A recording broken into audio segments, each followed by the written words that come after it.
ఈ మాత్రం ఇంతే ఇస్తే సెంటే కొట్టైనా అనవసరంగా నాగార్జున పెట్టి మన్మధుడు తీశాడు. బేసిక్గా నన్ను పెట్టవలసింది. గౌతమ్, హో దిస్ హాయ్. అబ్బో ఎక్కడికి వెళ్తున్నావు గౌతమ్? హీరోలా రెడీ అయ్యావు. నిజంగా హీరోలో ఉన్నానా? కొరియన్ సినిమాలో కుర్ర హీరోలా అదిరిపోయావు. చీప నాకు సిగ్గేస్తుంది. ఇంతకీ ఎక్కడికి వెళ్తున్నారో చెప్పలేదు. పక్కింటి ఆవిడ తోడు కావాలంది, అందుకే వెళ్తున్నాను.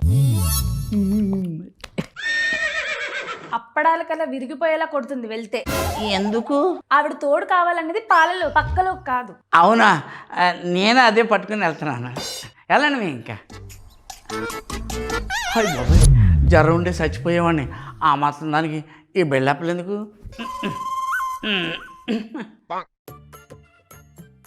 అయ్యగారు, న్యూ ఇయర్ వస్తుంది కదా, ప్లాన్స్ ఏంటి? ప్రతిసారి వచ్చే కొత్త సంవత్సరానికి ప్లాన్లే ఉంటాయా? సర్లేండి, 31st నైట్కి మాకు మందు కావాలి. ఆ? నన్ను ముందు పెట్టుకుని మందు కొడతావా? తప్పు కదూ. పని మనుషులు యజమాని కొడితే తప్పు కానీ మందు కొడితే తప్పేంటండి? గోకావిలే గుండు. ఈ ఇంట్లో లేడీస్ మందు కొడితే బాగోదు. మీ ఇంట్లో ఎవరు కొడతారు? మా ఇంట్లో కొడతాం. అన్నట్టు నాకు తెలియగలుగుతాను, మీ ఇంట్లో మందు కొడితే మీ మొగుళ్ళు ఏం అడగరా? అస్సలు అడగరు. ఎందుకు అడగరా? ఎందుకంటే వాళ్ళు తాగేది మా బ్రాండ్ కాదు, వేరే బ్రాండ్. ఒకప్పుడు ఆదర్శ దంపతులు ఉన్నట్టు ఇప్పుడు ఆల్కహాల్ దంపతులు ఉన్నారన్నమాట.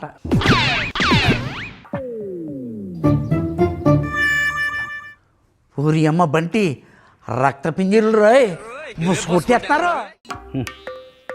ఈ బుక్ కూడా పెళ్ళం లాంటిదే, అంత త్వరగా అర్థమై చావదు. అయ్యగారు, ఏంటి ఇంతకీ ఇతనెవరు? మా అన్నయ్య అండి. అవునా, అచ్చం కట్టప్పకి కజిన్ బ్రదర్లా ఉన్నాడే. థ్యాంక్స్ అయ్యగారు. అయ్యగారు, మా అన్నయ్యకి ఒక మంచి సంబంధం చూడొచ్చు కదా. ఏంటి ఇతను ఎంత ఏజ్ వచ్చినా పెళ్లి కాలేదా? అవ్వలేదండి, మంచి సంబంధం కోసం చూస్తున్నాను. ఇన్ని సంవత్సరాలైనా నీకు మంచి సంబంధం దొరకలేదా? దొరికింది, కానీ ఆ అమ్మాయి కూడా మంచి సంబంధం కోసం వెతుకుతుందంట. అంటే ఎస్, అన్నయ్యకి అన్ని రకాల అలవాట్లు ఉన్నాయి. ఓహో, ఇంకెందుకు దొరుకుద్ది? అస్సలు దొరకదు.